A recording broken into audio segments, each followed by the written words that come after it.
এ যেন আলোর নিচেই অন্ধকার। খ্যাতির সুড়ঙ্গ বেয়ে যখন ছুটে চলছেন ক্রিকেটার নাসুম আহমেদ, তখন শেষ বয়সে দরিদ্রতায় ধুঁকছেন তারই বাবা আক্কাস আলী।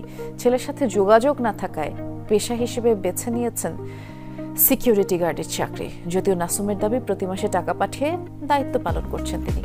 সিলেট থেকে সহকর্মী আহমেদ শাহিনের ছবিতে আরেক সহকর্মী নাবিল হোসেনের রিপোর্ট। প্রথম দেখায় মনে হতে পারে সাধারণ কোনো নিরাপত্তারক্ষীর প্রাত্যহিক জীবনযাপন, তবে পরিচয় পাওয়ার পর চোখ কপালে উঠতে পারে অনেকের, কারণ তিনি বাংলাদেশ জাতীয় ক্রিকেট দলের নিয়মিত সদস্য স্পিনার নাসুম আহমেদের পিতা। প্রায় 4 বছর ধরে ছেলের সাথে তার কোনো যোগাযোগ নেই। জীবন চালাতে চলতি বছর থেকে সিলেটের হাউজিং স্ট্রিট এলাকায় 8,000 টাকা মজুরিতে নিরাপত্তারক্ষীর কাজ নেন তিনি। এখন সেই টাকায় চলে তার জীবন। তবে বাবা হিসেবে নাসুমের প্রতি কোনো অভিযোগ নেই। ছেলে কষ্ট পাবে বলে এড়িয়ে যান সবই।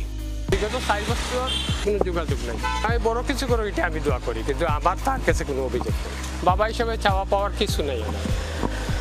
নাসুমের আত্মীয় এলাকাবাসী জানান, নাসুমের বিয়ের পরই বাবা ছেলের সম্পর্কে শুরু হয় টানাপোড়েন। যদিও তীব্র অভাব আর কষ্ট সহ্য করে নাসুমকে ক্রিকেটার বানানোর বড় অবদান ছিল আক্কাস আলীর।